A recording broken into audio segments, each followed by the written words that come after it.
बातें नहीं।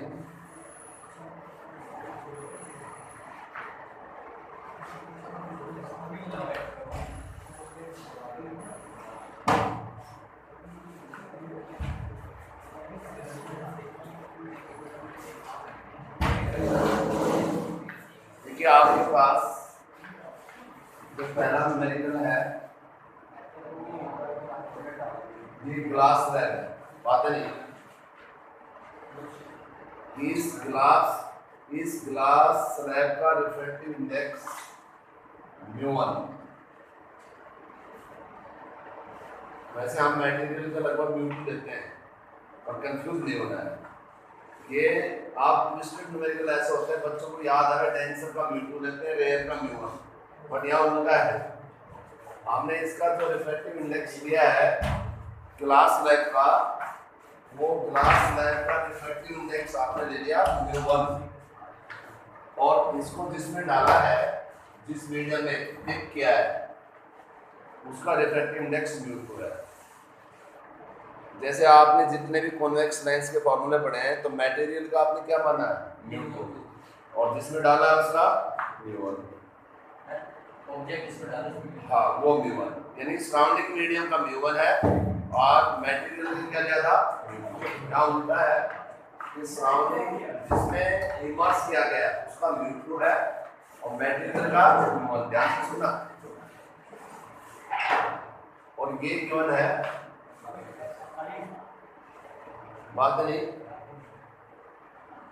अब आपके पास जो है μ1 is greater than μ1 is greater than,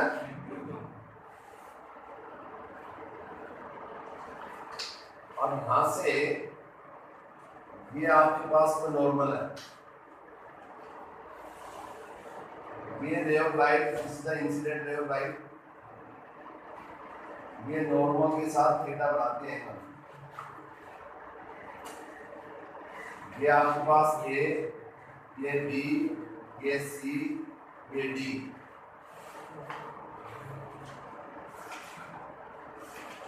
determine the value of maximum value, theta maximum की वैल्यू बतानी है। Determine the angle of maximum angle of incidence, आपने मैक्सिमम एंगल ऑफ इंसिडेंस बतानी है।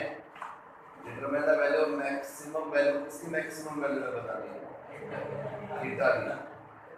When finally जो ray of light है वो emerges या passes through this phase, इस phase से वो emerges हो, इस phase से pass हो, we find the value of maximum angle of incidence। बस यही आएगा कि ये कोई मटेरियल है जिससे मिलके बनी है ग्लास स्लैब, उसका रिफ्रैक्टिव इंडेक्स μ1 है, और जिस मीडियम में इसको प्लेस किया गया है उसका जो रिफ्रैक्टिव इंडेक्स है वो μ2 है, और it is given that μ1 is greater than μ2। अब आपका ब्रेन कहां तक काम करेगा?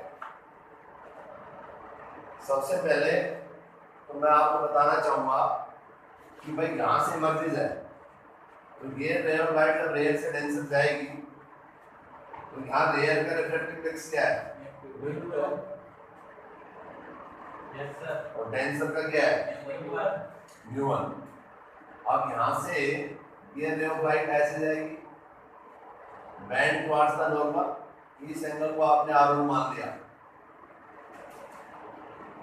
R1 होगा, इस फेस से जब जाएगी तब इंटरनली रिफ्लेक्शन होगा, तभी बाहर निकलेगी।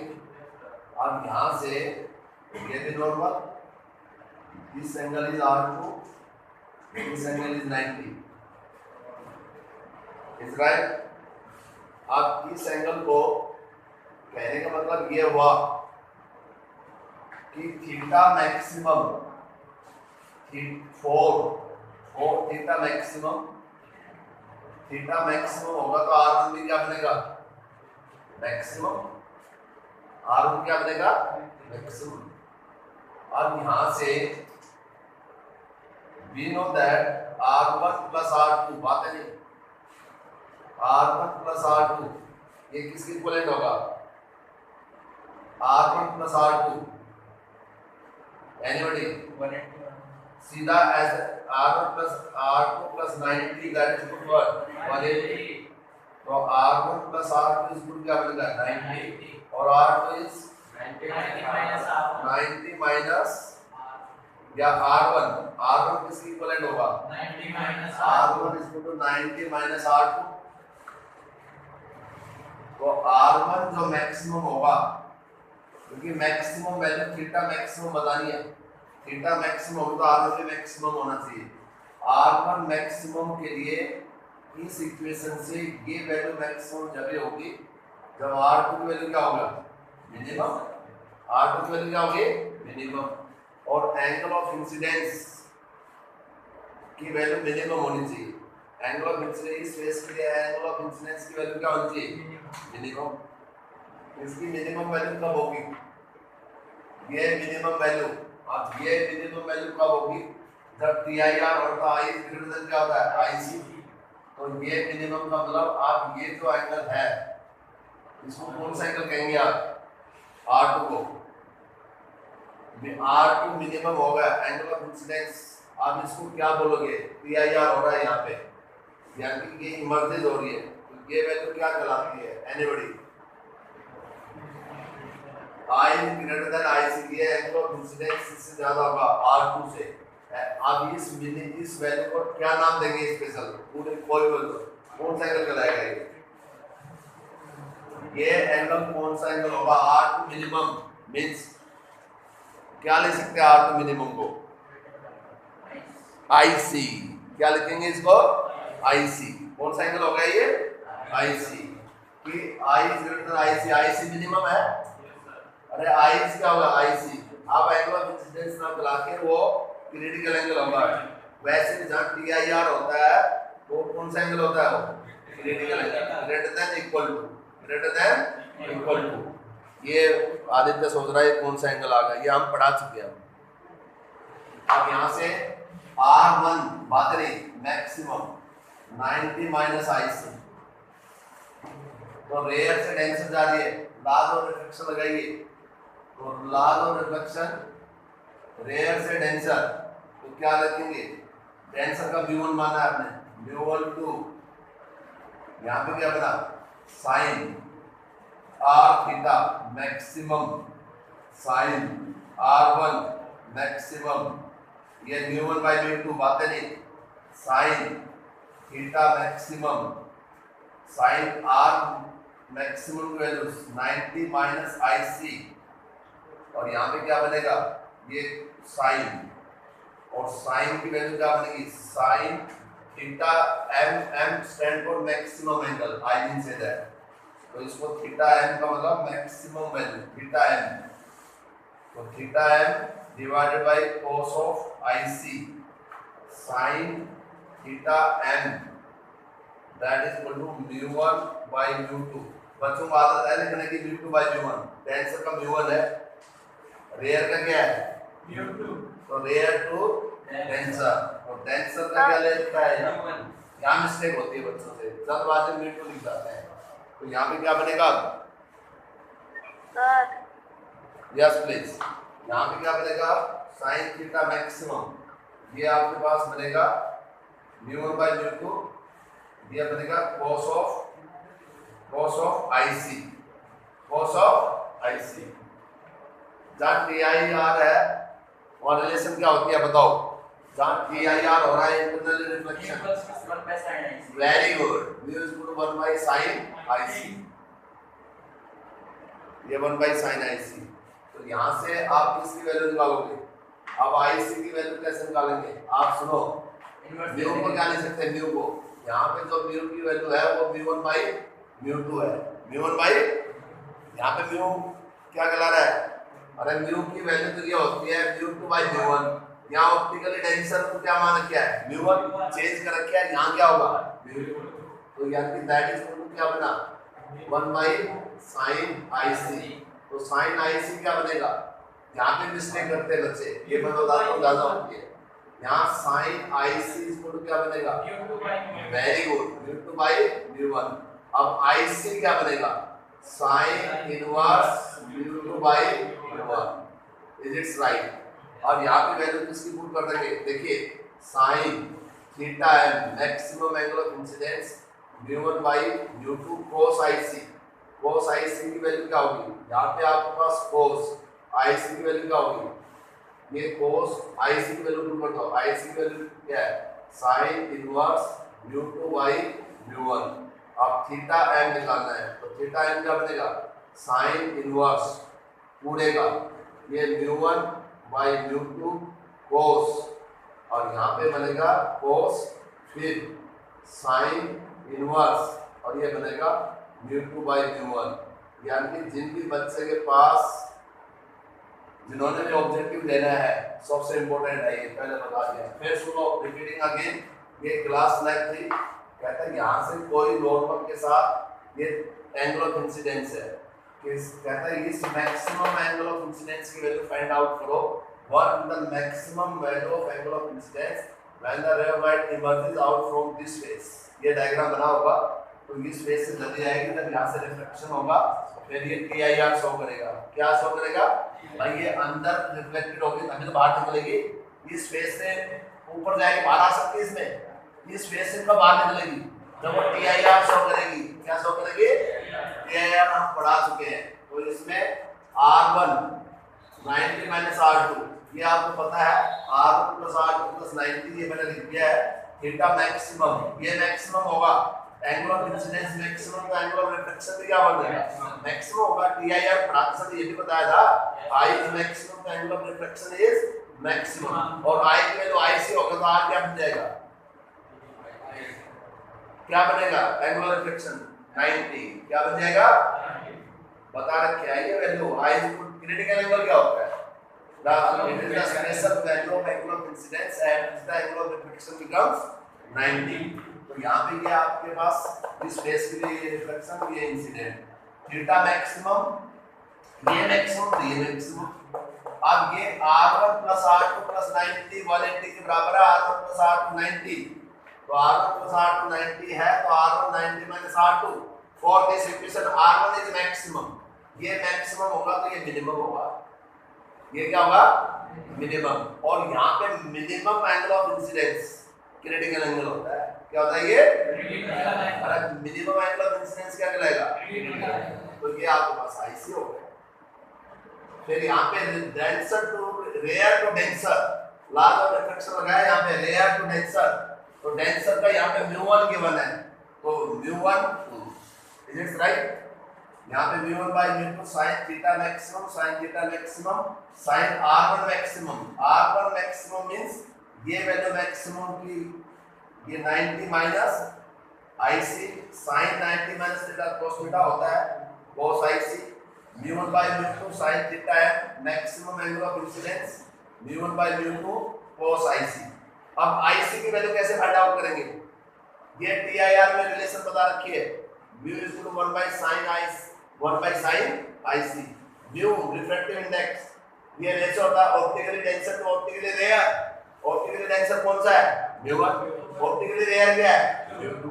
वैसे क्या होता है, यदि वैसे हम मटेरियल का 99% म्यू2 लेते हैं सारे ऑब्जेक्टिव में, ऑप्टिकली डेंसर का म्यू2 होता है और ऑप्टिकली रेयर का म्यू1, चेंज कर दिया है जानते हैं, इसका म्यू1 बाई म्यू2 साइन IC, यहां से IC की वैल्यू आ गई, ये जो IC की वैल्यू आई है ये cos IC ने पुट कर दिया, ये आपका फर्स्ट न्यूमेरिकल है इस पे बेस्ड। ओके, आप ध्यान से सुने। अब सेकंड वाला है, ये नोट करते रहना, ये पहले बता दिया है, ये न्यूमेरिकल जो मैं बता रहा हूँ हर बच्चा या तो आपने फोटो ले या स्क्रीनशॉट ले ले, ये काफी इंपॉर्टेंट न्यूमेरिकल है, वेरी इंपॉर्टेंट क्लास रहती है। हाँ, एक का 2 मिनट ठहर जाऊंगा, वो कोई इश्यू नहीं है।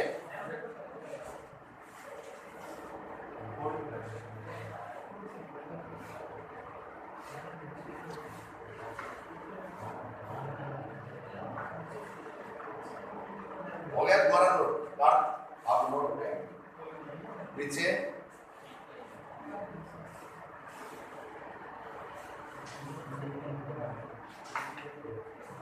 कोई बात नहीं, यदि नहीं भी हो रहा तो रिकॉर्डिंग हो रही है, यदि किसी बच्चे से नहीं भी हो रहा तो रिकॉर्डिंग भेज दी जाएगी, रिकॉर्डिंग हो रही है। आप क्या आप जितने भी लेक्चर लेंगे उसकी सबकी रिकॉर्डिंग होकर आपके पास आगे डेली के लिए। चलो इतने डायग्राम तो बना लिया होगा। आप ये सुनिए ध्यान से, कोई बात नहीं। अब आपने ये न्यूमेरिकल ध्यान से देखना, ये आपके पास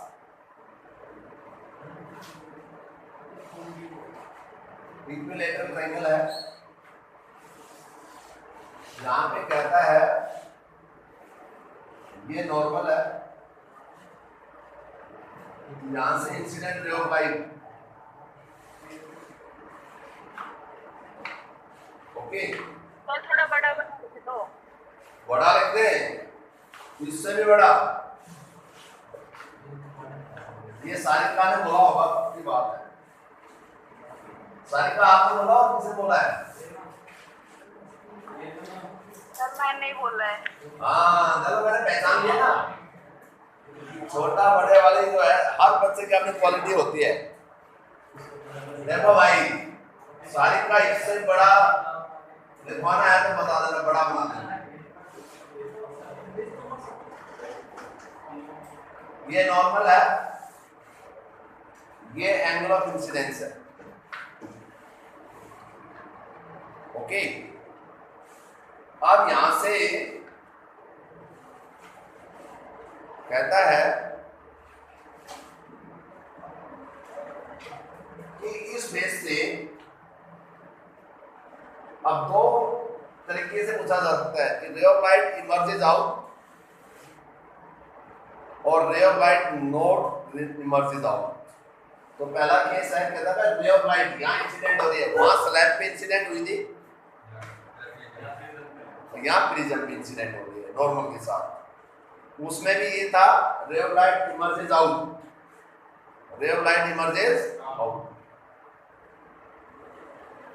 किस बेस से? इमर्जेस आउट भी हो सकते हैं और नहीं भी, दोनों केस में पूछा जा सकता है। तो आपने क्या सोचा इसके लिए? आप इसके लिए आपके माइंड में देखिए हर पूछना तो माइंड में तो आता ही है, आपको पढ़ाते समय आप इसमें सुनिए ध्यान से, आप कहां से स्टार्ट करेंगे? आपके माइंड में ये आपका ये प्रिज्म से कंसर्न प्रॉब्लम है ना। तो सबसे पहले मैं एक चीज बताना चाहूंगा कि मान लीजिए ये रिफ्लेक्टेड रे ऑफ लाइट है और हमने मान लिया ये नॉर्मल और भाई की है इमर्जेस आउट होगी, ये नॉर्मल है, ये भी नॉर्मल है, सब बच्चों को पढ़ा रखा है। ये R1 है, ये R2 है, ये एंगल ऑफ प्रिज्म है और ये बच्चे सभी कहेंगे हाँ सामने को पढ़ा रखा है। हाँ भाई A = R1 + R2। अब यहां से यदि रे ऑफ लाइट इमर्जेस आउट है, यदि इमर्जेंस इफ नो इमर्जेंस, यदि कोई इमर्जेंस नहीं है, बाहर नहीं आएगी, तो कौन सी कंडीशन के तहत नहीं आएगी? I > IC। हम ये मानते हैं कि ray of light no emergence take place, तो क्या लिखोगे? I > IC। और इमर्जेंस हो रहा है तो I > IC का मतलब होता है TIR, total internal reflection. Total internal but बाहर आ रही है तो क्या करना चाहोगे? तो इसमें यदि बाहर आ रहे हैं तो आप ये लिख सकते हैं, और हम ये मानते हैं no angle no transmission take place ना फॉर ए इमरजेंस, यानी कि I > IC का मतलब नो इमरजेंस टेक प्लेस, कोई भी इमरजेंस नहीं है, I > IC। आप यदि मैं उल्टा ऐसे लिख दूं कि I < IC, तो that is what? Emergence take place. क्या होगा? इमरजेंस। आप इसमें क्या ले सकते हैं? साइन I का मतलब साइन थीटा, साइन IC क्या कहलाएगा? क्या है यहाँ पे? IC की वैल्यू किसमें ले रखी है? R2। R2 को क्या ले सकते हैं? R2 की वैल्यू बोलिए। R2 की value A equal to R1 plus R2 और R2 क्या बन गया A माइनस R1।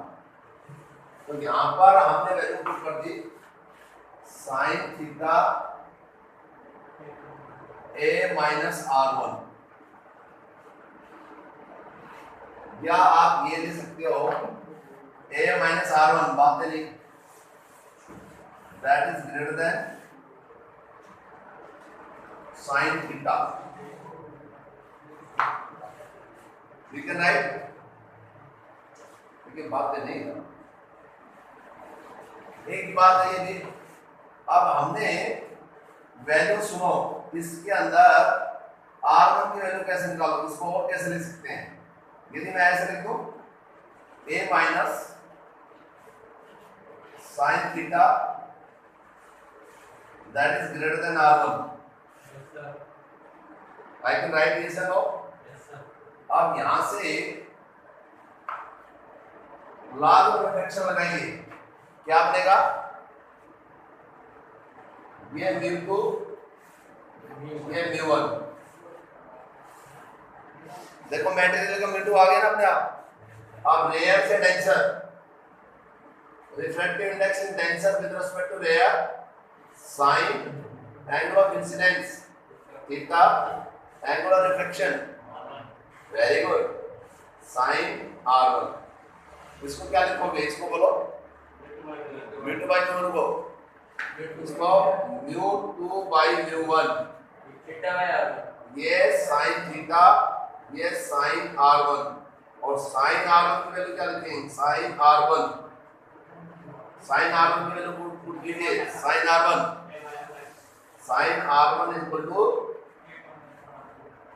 ये किसके बराबर हो जाएगा, यानी R1, इसको आप ऐसा करो, इसको म्यू2 बाय म्यू1 की बजाय म्यू लिख दो सीधा, ये mu is equal to sine theta और ये साइन R1 बातें नहीं, और sine R1 is equal to क्या बन गया साइन थीटा बाय म्यू। तो यहां से R1 less than A sine theta, मैं वैल्यू पुट कर रहा हूं बोथ साइड, आप साइन से मल्टीप्लाई कर दो, ये साइन R1 ये sine A minus sine theta, और यहां से किसकी वैल्यू आ जाएगी, अब यहां से वैल्यू आ जाएगी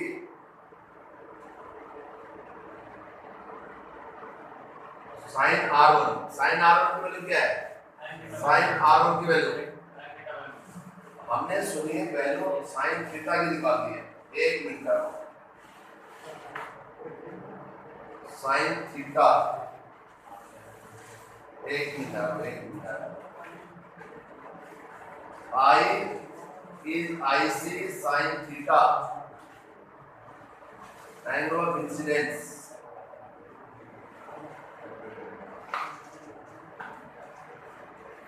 यहाँ पे एंगल ऑफ इंसिडेंस, सॉरी उसका लिख देना, एंगल ऑफ इंसिडेंस क्या है साइन, एंगल ऑफ इंसिडेंस यहाँ पे है साइन R2, और sine R2 is less than sine IC, क्योंकि एंगल ऑफ इंसिडेंस क्या है इस फेस के लिए, इस फेस हमने इस फेस का लेंगे, इस फेस की बात करेंगे, तो sine R2 is less than sine IC, अब साइन IC की वैल्यू, अब R2 ये साइन IC को क्या लिख सकते हैं आप mu is equal to 1 by sine IC, यहाँ पे आपके पास आ जाएगा साइन R2, आवाज नहीं, यहाँ पे वैल्यू आ जाएगा 1 बाय म्यू, और बोथ साइड में साइन इनवर्स से मल्टीप्लाई कर दो, R2 लेस देन, और यहाँ पे क्या बनेगा साइन, हाँ अब हो गया साइन इनवर्स 1 बाय म्यू। अब वैल्यू किसकी है, अब A is equal to R1 plus R2 और A minus R2 R2 is equal to A minus R1. अब R2 की वैल्यू पुट करो A minus R1 ये less than sign inverse 1 by mu. अब यहां से A minus sine inverse 1 by mu that is equal to that is less than R1. Yes please, अब हो गया. अब यहां से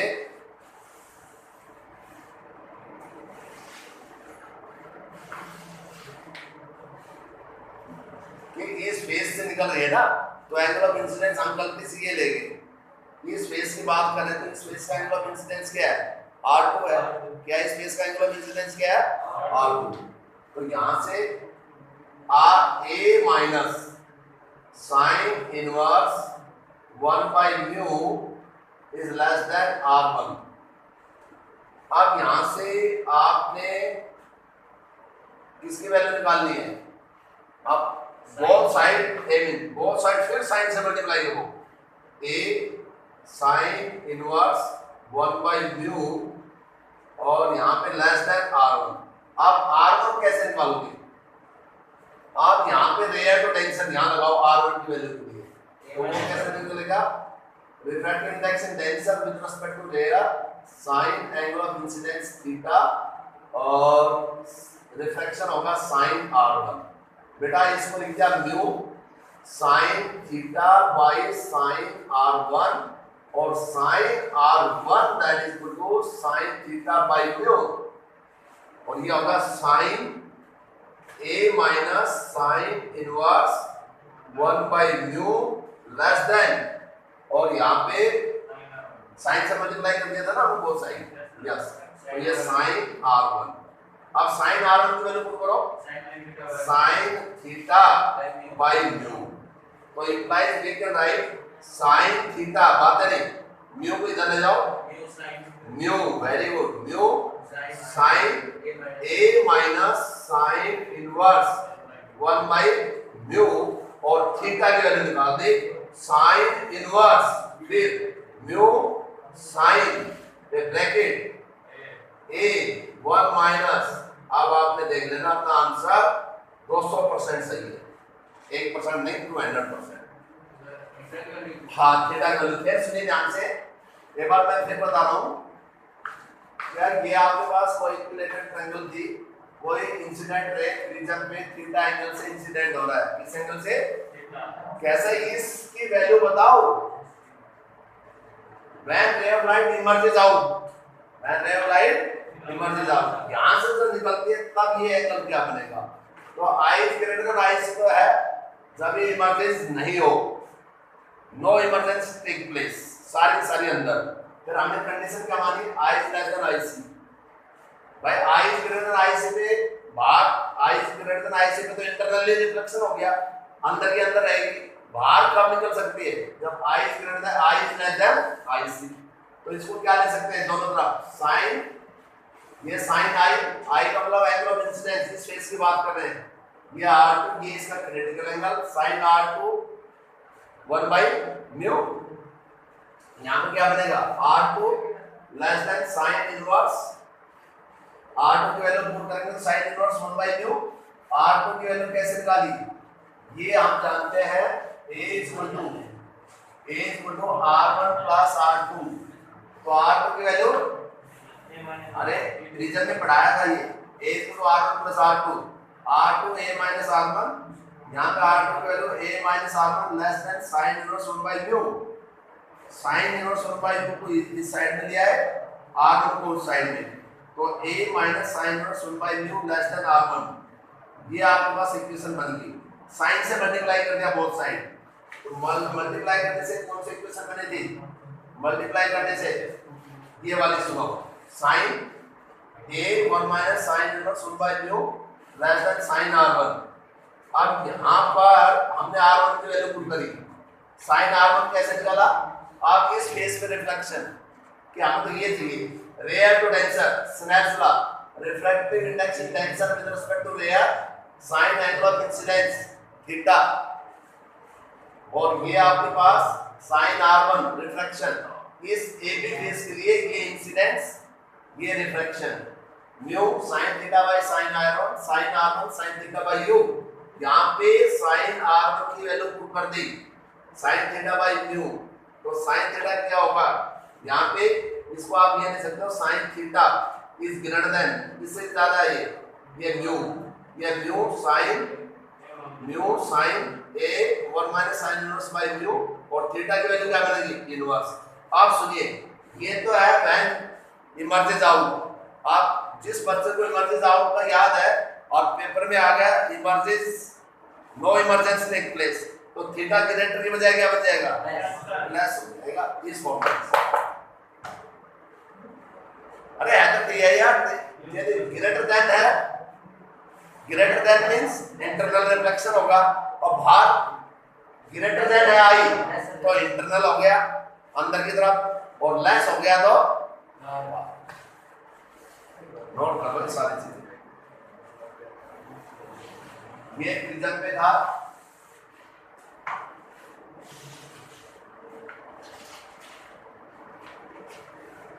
ये है नो इमरजेंस, याद रखनी थी कंडीशन, ये है व्हेन इमर्जेंस आउट, ये कंडीशंस। इमरजेंसी स्पेस से तो होगा तो एंगल ऑफ इंसिडेंस ये नहीं क्या ये लेंगे, ये स्पेस से तो हो रहा है तो एंगल ऑफ इंसिडेंस ये लेंगे ना। हाँ, हम गलती से इस स्पेस का लगे ना तब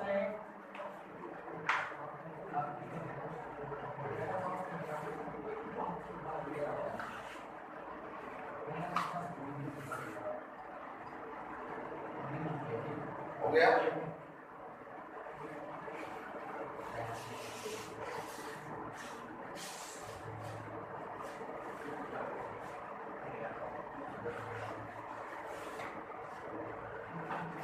अब लास्ट में प्रिज्म का दूंगा, उससे पहले सिलेंडर का और करा देता हूं तुम्हारी प्रैक्टिस के लिए। देखिए एक बात ध्यान से सुनिए,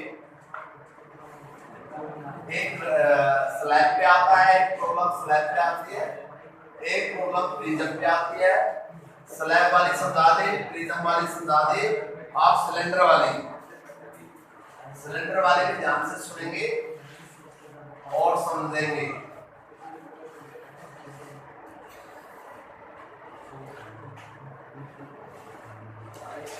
सिलेंडर वाले ध्यान से सुने, आपके पास एक सिलेंडर है, ये सिलेंडर का वायर या वायर नहीं सॉरी ग्लास की है, सिलेंड्रिकल बॉडी है। कहता है ये इस ग्लास की सिलेंड्रिकल बॉडी का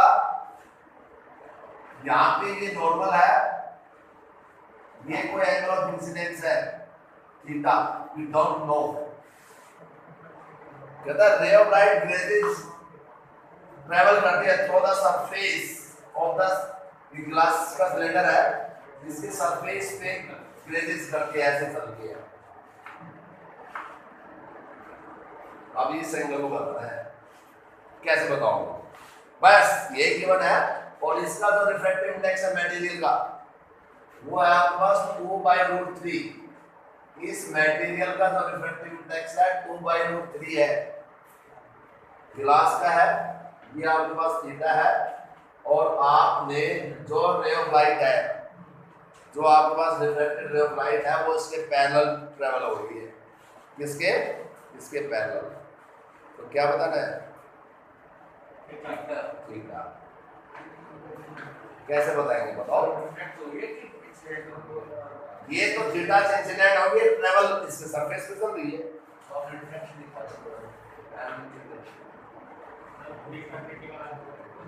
हाँ, तो कैसे होगा वो मैं पूछना चाह रहा हूँ, उसकी वैल्यू बतानी है आपने। कोई बच्चा चलो बताएं प्लीज, म्यू देर क्या है,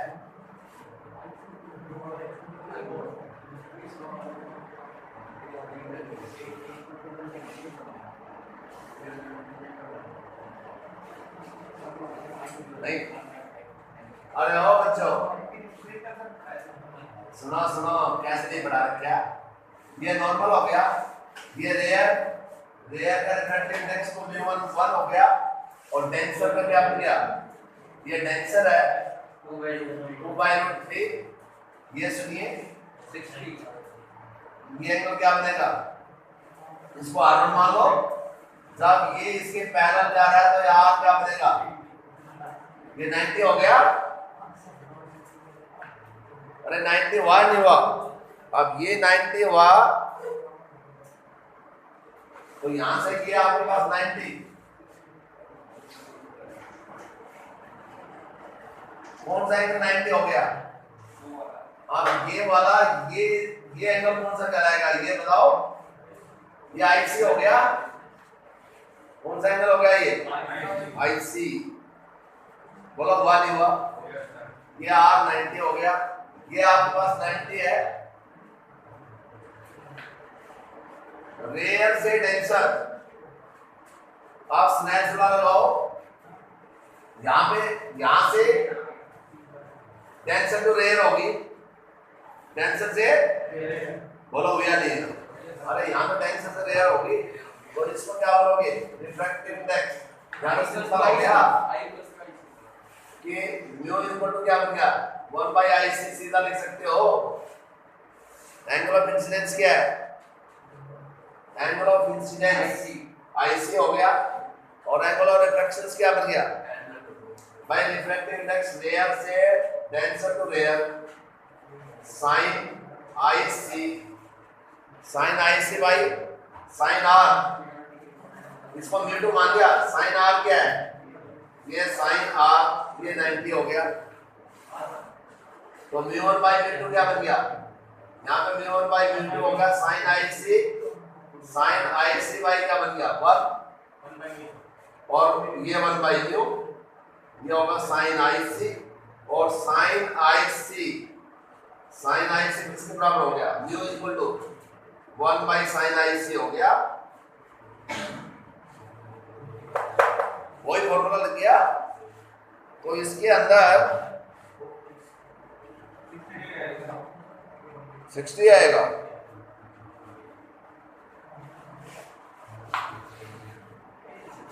देखिए मेरी बात को ध्यान से सुनिए आप, वैसे आप सीधा फॉर्मूला भी लगा सकते हैं बच्चे, बट पता भी होना चाहिए। ये इसलिए बता रहा हूं, जहां पे आपने ये फेस देखा, कहता था रे ऑफ लाइट, ये तो एक्चुअली में TIR बन रहा है। मैंने बताया था जब कोई रे ऑफ लाइट किसी सरफेस पे जाएगी, R यदि 90 बनेगा तो एंगल ऑफ इंसिडेंस क्या होगा, क्रिटिकल एंगल होगा। क्रिटिकल एंगल होता क्या है, what do you mean by critical angle. Critical angle होता है, it is the special value. इसकी स्पेशल वैल्यू होती है, it is the special value of angle of incidence, it is the special value of angle of incidence. ये angle of incidence की वो special value जहां पे एंगल ऑफ रिफ्लेक्शंस 90 बन जाए, एंगल ऑफ रिफ्लेक्शंस क्या हो जाए 90। तो रे ऑफ लाइट मटेरियल है, ऑप्टिकली डेंसर म्यू 2 माना। रे ऑफ लाइट कैसे जा रही है, डेंसर टू रेयर, तो refractive index in rare with respect to denser, बोलो है या नहीं है, रेयर से डेंसर। अब यहां पे क्या कहना चाहोगे, sin IC critical angle, angle of incidence, और sin R क्या बन गया, sin R आपके पास क्या बन गया, sin R आपके पास होगा 90। क्या हो गया ये 90। सर वीडियो तो बहुत अच्छे से आ रही है। आपका नेटवर्क वीक होगा, यहाँ पे तो फराटेदार चल रही है वीडियो। नहीं अच्छे से चल रही है भाई, स्क्रीन पे मैं नजर आ रहा हूँ पूरा। जब इसमें अंधेरा आ जाता है तो इसका मतलब बच्चों के पास नहीं जा रही, पता चल जाता है। देखो एक्सपीरियंस सिखाता है, पहले हमें भी नहीं पता रहता था, वो बच्चा बेवकूफ बना देता था। सर आपकी वीडियो नहीं आ रही, पॉज हो गई, ये हो गई, आप नहीं मानते, क्योंकि इससे पता चलता है। किससे पता चल रहा है, आ रही नहीं आ रही है, क्योंकि स्क्रीन पे मेरे को पता चल जाता है कि आप पॉज हो गई, भाई जो मैं देख रहा हूँ फिर होगी, वो बात दूसरी है। अब मेरे को ये भी मालूम है कि अच्छे से आ रही है नहीं आ रही। अब 100% क्लियर आ गई विद इन 100%। अब यहाँ पे सुनिए, समझ में आ गया कि जो मैं बताना चाह रहा हूँ ये वाली बातें कि डेंसर टू रेयर, तो ये rare with respect to denser critical angle sin IC, जब एंगल ऑफ इंसिडेंस IC के बराबर हो जाए, जब इंसिडेंस वैल्यू को IC के बराबर हम लिखेंगे R90 हो गया, तो ये μ1 by μ2 sin IC और ये रिलेशन आ गई μ 1 by sin IC इस बेस पे। अब म्यू की वैल्यू गिवन है 2 by √3 1 by sin IC और sin IC is equal to √3 by 2, ये sin IC हो गया। किसकी वैल्यू होगी? sin IC। क्या वैल्यू आई है sin IC की? √3 by 2। अब आपने ये वैल्यू फाइंड आउट करनी है। आप रेयर टू टेंशन क्या लगाओगे? Rare to denser refractive index of denser with respect to rare sin theta by sin r1। ये sin r1 की वैल्यू क्या लिखेंगे? अब यहां बोलो तो यहां पे sin r1 की वैल्यू चाहिए मेरे को, तो ये आपके पास आएगा r1 की वैल्यू 90 माइनस IC, 90 माइनस बोलो हो गया नहीं? यहाँ पे ये म्यू हो गया, ये साइन थीटा और ये R1 साइन 90 माइनस IC, और साइन 90 माइनस IC को क्या लिखेंगे? साइन 90 माइनस IC, ये साइन थीटा हो गया, ये होगा cos ऑफ IC, इसकी वैल्यू होगी cos ऑफ IC। और यहां से अब म्यू की वैल्यू क्या है? अब sin theta by mu, sin theta is equal to mu cos of IC। अब यहां से म्यू की वैल्यू क्या है? म्यू की वैल्यू बोलो 2 by √3, 2 by √3, ये 2 by √3 और ये वैल्यू क्या बनेगी? cos IC। अब cos IC की यहां से वैल्यू निकालो, IC की वैल्यू आ जाएगी कैसे? साइन, हाँ साइन IC जब √3 by 2 है तो IC क्या बन गया? IC की वैल्यू आ गई 60 डिग्री, तो यहां से cos ऑफ 60 डिग्री, cos 60 की वैल्यू क्या होती है? cos 60 1 by 2, तो ये आपको 1 by √3, 1 by √3 और थीटा की value sign inverse 1 by √3। Please note it.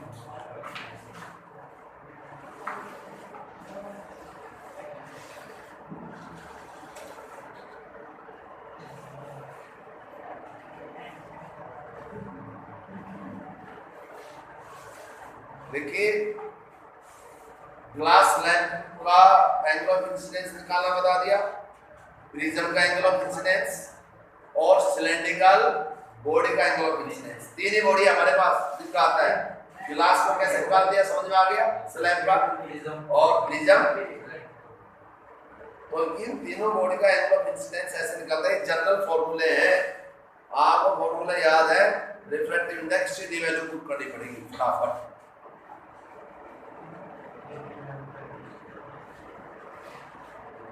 रियायत तुम्हारा समझ लो।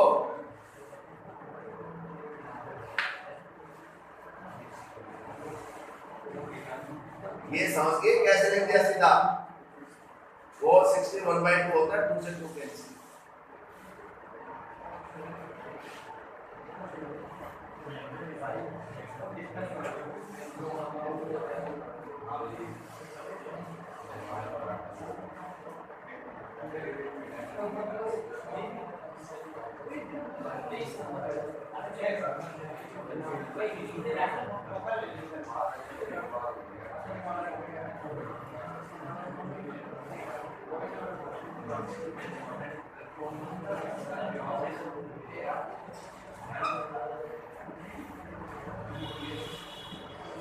आप सुनिए ध्यान से,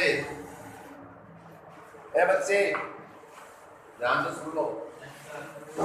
ये आपके पास इक्विलेटरल है प्रिज्म,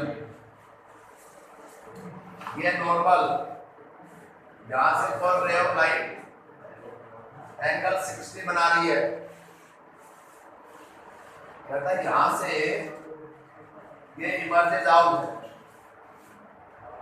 कहता है ये एंगल थीटा से इमर्जेज आउट हो रही है, आपने ये एंगल बताना है। ओके, इक्विलेटरल है, ये एंगल 60 डिग्री है, इसका जो रिफ्रैक्टिव इंडेक्स है इस मटेरियल √3, मटेरियल का रिफ्रैक्टिव इंडेक्स क्या है √3, और आपने ये एंगल फाइंड आउट करना है। तो आप कैसे फाइंड आउट करेंगे? कोई भी बच्चा बताए सर ऐसे करो और फिर हम फाइंड आउट कर सकते हैं। मेरी बात समझ गए? ग्लास प्रिज्म है, इक्विलेटरल है, 60 डिग्री से इंसिडेंट हो रहा है रे ऑफ लाइट इंसिडेंट, जो इमर्जेंस रे ऑफ लाइट है जो फाइनल बाहर आ रही है वो थीटा एंगल से आ रही है। हमें वो एंगल फाइंड आउट करना है कि वो किस एंगल से इमर्जेंस आउट है, किस एंगल से बाहर आ रही है। दिमाग लगाया वो थोड़ा बहुत, न्यूमेरिकल नहीं आए कोई बात नहीं, न्यूमेरिकल नहीं आना भी अच्छी बात है, क्योंकि आप कोशिश करेंगे, कोशिश ना करो ये गलत बात है।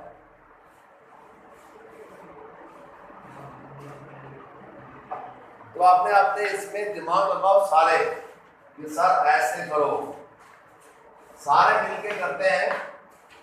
ये नॉर्मल वो प्रिज्म वाला आर्टिकल घूम जाना चाहिए, लो भाई ये नॉर्मल है, ये भी नॉर्मल। जब तक कंस्ट्रक्शन नहीं होगी बात कैसे बनेगी?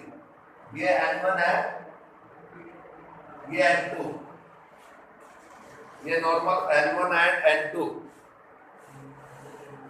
ओके, और बच्चों ये रे ऑफ लाइट, इस एंगल को r1 मान लो, ये एंगल r2 मान लिया। A equal to r1 plus r2, बात करें प्लीज। इक्विलेटरल है तो r1 प्लस r2 60, ये 60, इज इट राइट?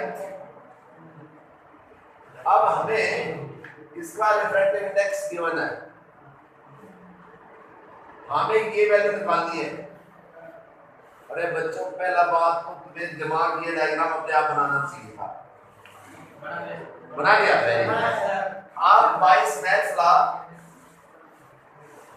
देखिए, रे ऑफ लाइट यहाँ दो है, एक तो अंदर जा रही है रे से टेंशन, फिर बाहर आ रही है, जा कैसे रही है, आ कैसे रही है?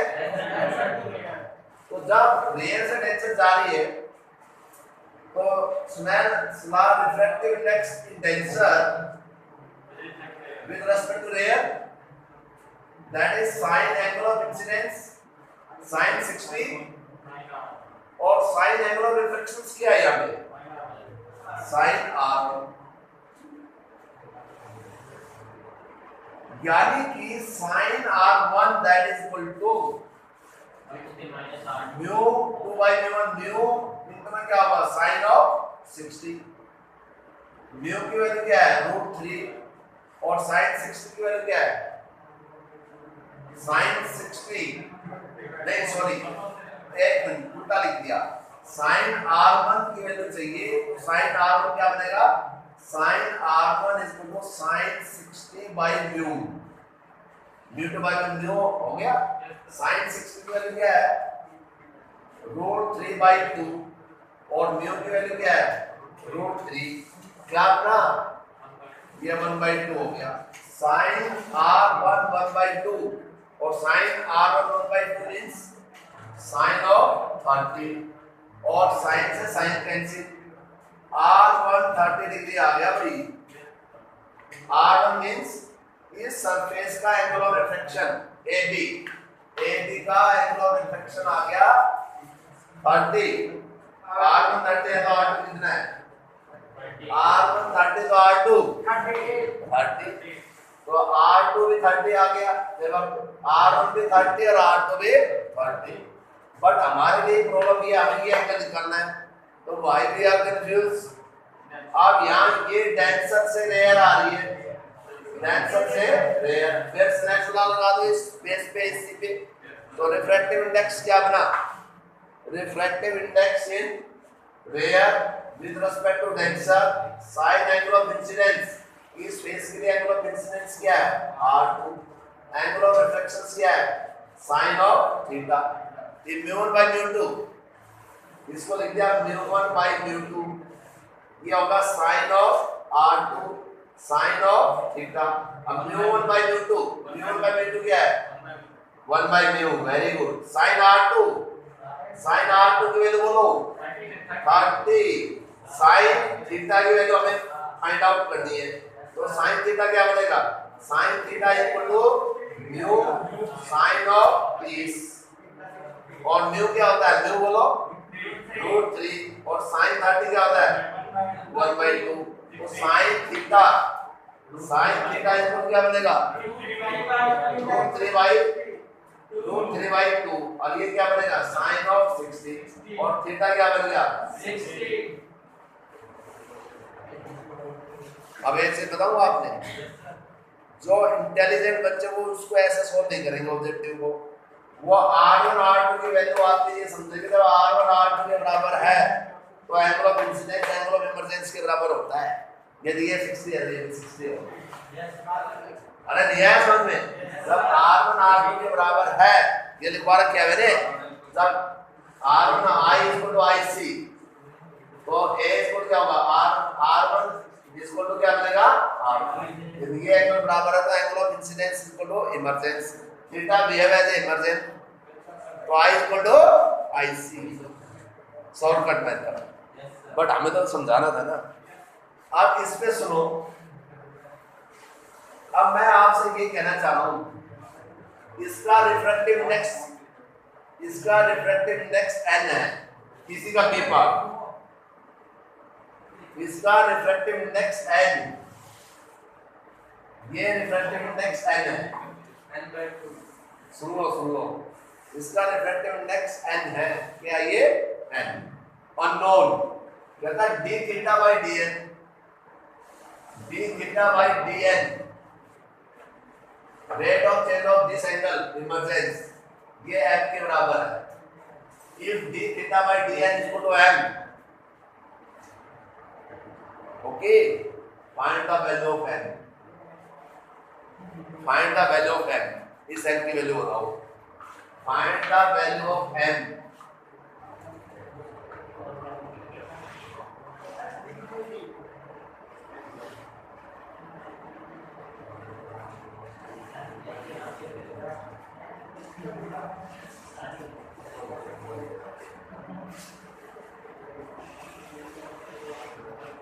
कैसे करेंगे, निकाला है किसी बच्चे ने,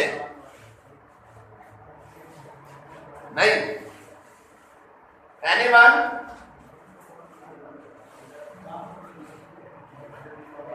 कोई भी बच्चा बोलिए, ओ बच्चों ध्यान से सुनो, आप denser to rare,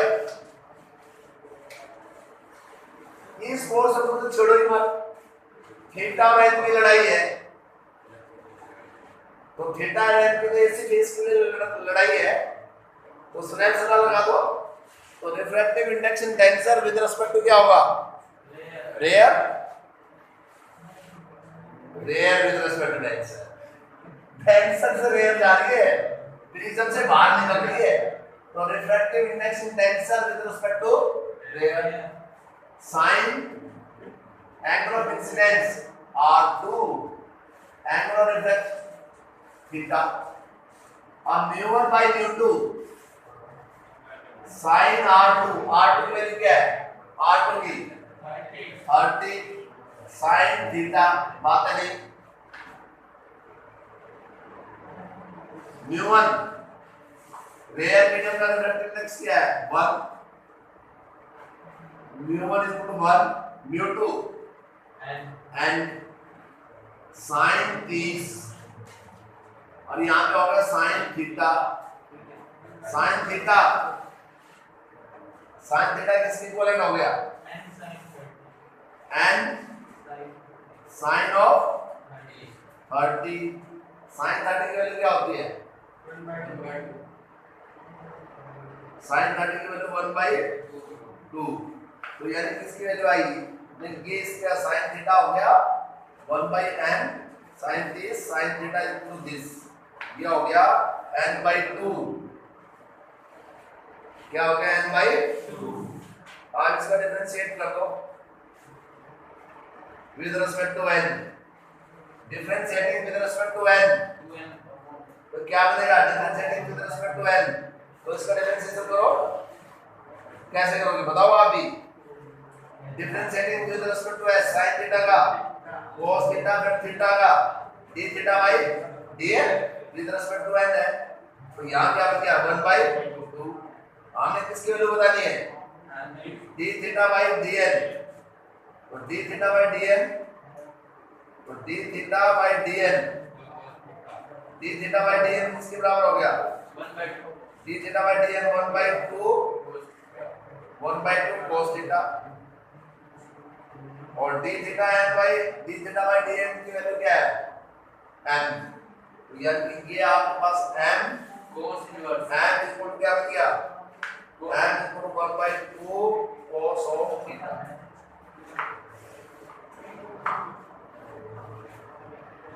Is it right? yes sir अब ऐसा है, ये सभी बच्चों के लिए इंफॉर्मेशन है बेटा। तुम इतने